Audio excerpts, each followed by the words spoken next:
Alright, so now let's move on to chapter 6. Oh, wait a minute, is it chapter 6? Let me just make absolutely sure. Sometimes I don't know where my mind is. Well, if your mind is not in your head, then you could be in big trouble, because that's exactly what it's supposed to be. I know, but I just get preoccupied with a lot of things, and you know, simple things just slip my mind. Well, fortunately, you remember to get dressed. That's one thing that I never forget. Thank God. Let me just get to it.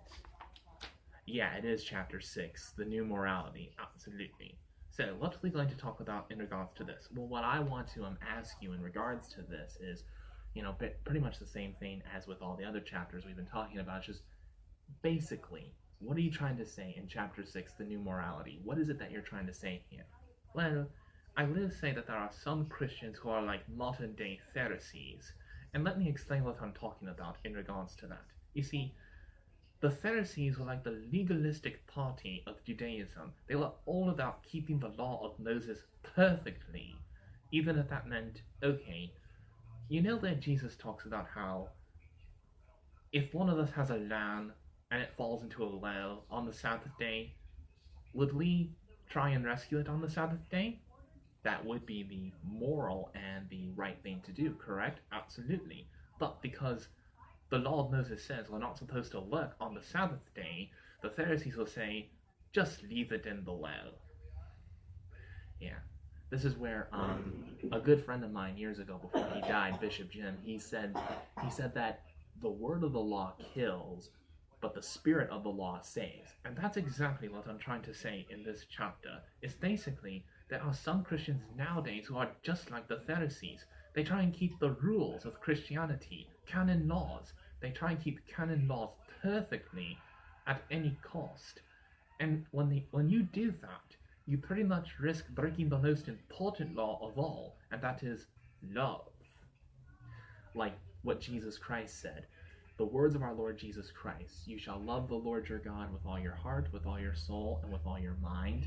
This is the first and great commandment, and the second is like unto it: you shall love your neighbor as yourself. And it's on these two commandments hang all the law and the prophets. And basically, we remember what St. John said in his epistle, that God is love.